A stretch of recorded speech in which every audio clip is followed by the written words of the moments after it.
Raymond Jimenez, which is my eldest son, I only have two kids, now works with SpaceX. He graduated from Caltech as electrical engineering. So when he was in grade school, he approached me one day and said, "Dad, I have a project." Okay, so what's your project? He says, "I want to create a nuclear fuser." I said, "Okay, what is a nuclear fuser?" I have no idea. And he says, Dad, it's kind of like breaking the molecules. Okay, whoa, tell me more about it. He says, well, we have to create a kind of a vacuum, a cylinder vacuum, where it becomes a vacuum in it. And then we put deuterium in it. And then we put 20,000 volts of power into it in order to manage the collision of the molecules. I hope I'm doing this correctly.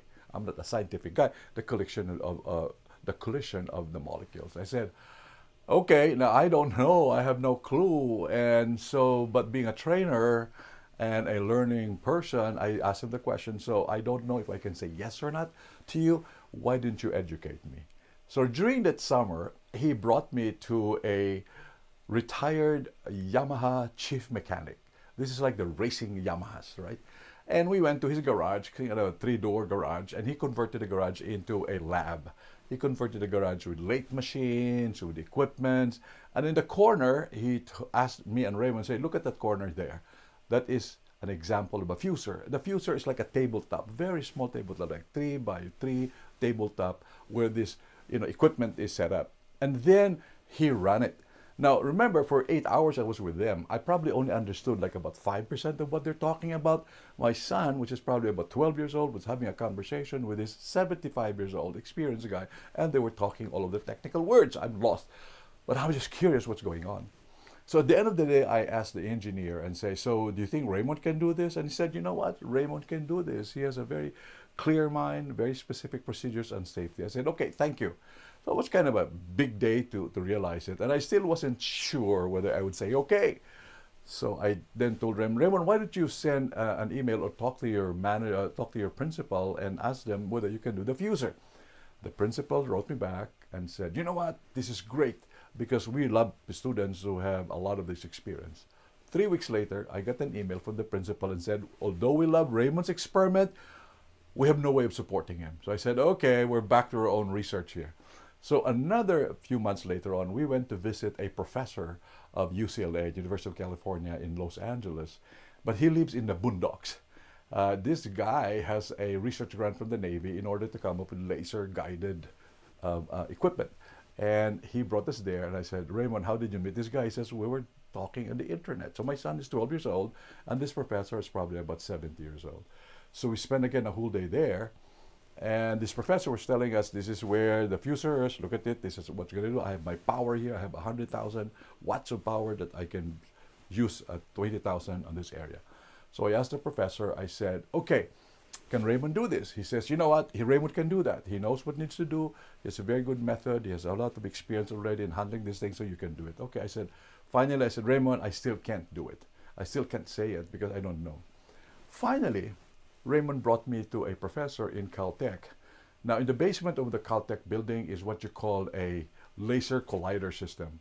And again, the purpose of that is several laser pointing at a material that they would to test the stress of that material, whether it is a good material and acceptable to send to lunar landers, for example, okay, or the rover that goes to the moon. So it's kind of a testing device. So they were talking. This is a professor. And I said, Raymond, so what's going on in here? So they were talking for 4 or 5 hours. And then the professor brought us down into the basement. And he showed us all of this laser system. So I asked the professor, okay, why would Raymond and you bother to do these experiments, to really look at the collision of the molecules and protons and neutrons?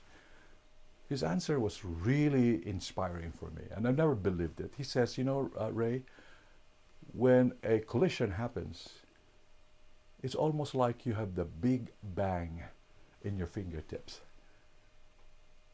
The Big Bang in your fingertips. I said, so you're creating the Big Bang? He says, exactly. I never thought of scientists to be real storyteller or scientists to be that visionary, but in fact, they're doing these experiments because of that inspiration, they want to recreate a story in their lives. So it was really a very wonderful experience. Anyway, going back to Raymond, what happened now is that he did the experiment. It took him about 1,000 hours. This kid at 12 years old would wake up at 4 o'clock in the morning, prepare for school. After 2 or 3 hours, do the experiment. A long, long while. It took about maybe $10,000, $15,000 from my end, buying parts from eBay. We go out every weekend, scour around for parts and the like. After a couple of years doing that, he was the second teenager in the world in their club to be able to break that fuser. He documented it. He has a book on it. And I said, Raymond, you're not complete until you document. So he has a book. It's in lulu.com, and it's called My Garden Nuclear Fuser, something like that.